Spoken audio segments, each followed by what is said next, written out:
The year is 1999, the days when the internet crackled into our lives through the static hiss of dial-up modems, and the fear of the millennium bug had the whole world on edge.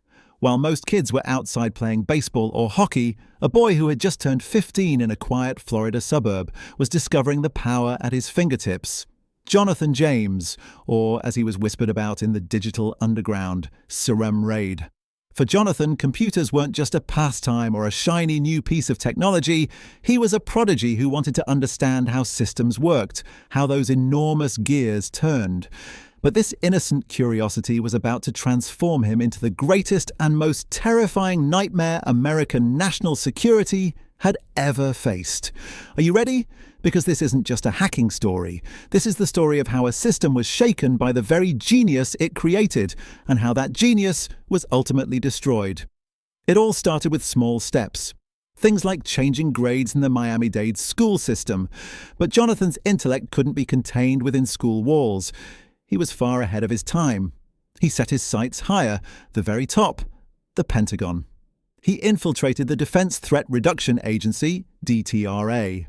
Think about that for a moment. A 15-year-old boy plants a back door inside a government agency that analyzes nuclear and chemical threats. He wasn't just drifting through like a ghost.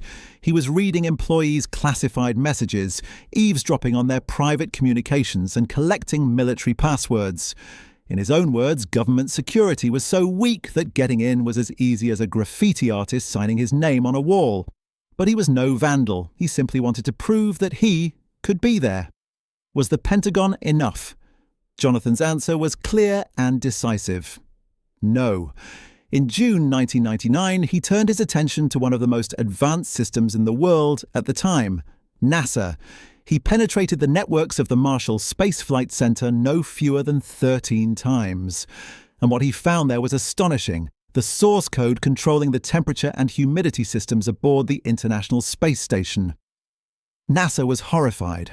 A child could have controlled the life support systems of the astronauts. To restore security, they shut their systems down for a full 21 days. Years later, in an interview, Jonathan would describe that code as garbage. I figured I could find a better resource to learn C programming. According to NASA, the stolen software was worth $1.7 million. According to Jonathan, it was just bureaucratic trash. January 26th, 2006 in the morning. Jonathan's door was hammered with fists. On the other side, federal agents in bulletproof vests and NASA officials. Jonathan wasn't afraid, but the moment he saw the NASA patches on their vests, he understood, and it was too late for anything. At 16, he became the first juvenile in US history to be convicted of a cybercrime. The court gave him a chance, house arrest and a computer ban. But cutting a technology prodigy off from computers was no different from clipping a bird's wings. When he violated his probation, a drug test came back positive, he was sent to the Talladega Federal Correctional Institution in Alabama. Not 1 month, not 2, but a full 6 months. That stretch left deep wounds in his soul. He swore to himself he would never go back. He made himself a promise. Years passed. Jonathan was trying to get his life back on track. But the past was following him, step by step, because in the digital world, one of the things that can never be erased is your history. In 2007, the TJX case exploded. Millions of credit card records had been stolen. The Secret Service was looking for someone called JJ among the suspects. So, who exactly was JJ? The first name that came to their minds was Jonathan James. His home was raided. His girlfriend's home was raided. Jonathan was innocent. The real JJ was an entirely different hacker. But Jonathan had lost all faith in the system. He was almost certain he would be sent back to those cold cells in Talladega, that he would become a scapegoat for a crime he never committed. On May 18th, 2008, Jonathan took his own life in the bathroom of his home. He was only 24 years old. The note he left behind read like a generation's cry of rage against the justice system. I had nothing to do with TJX. I have no faith in the justice system. Maybe this letter will send a powerful message to the public. Either way, I have lost control, and this is the only way I can get it back.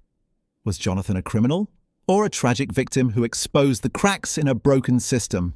His death, much like that of Aaron Swartz, who would face the same prosecutor years later, showed just how merciless cyber law can be. Jonathan James was the boy who revealed the enormous cracks in walls that the system believed to be unbreakable. Because of his actions, cybersecurity protocols and two-factor authentication are part of our lives today. But the price of that gain was the life of a genius. Today, when cybersecurity experts examine the code he breached, they must see not only the vulnerabilities, but the story of the brilliant young mind behind those lines of code. No matter how far technology advances, justice and human dignity must keep pace.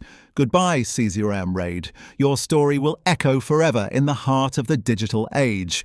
Digital convenience comes with risk. Every click has a cost. Your strongest defense is awareness. Subscribe and turn on notifications. Stay safe.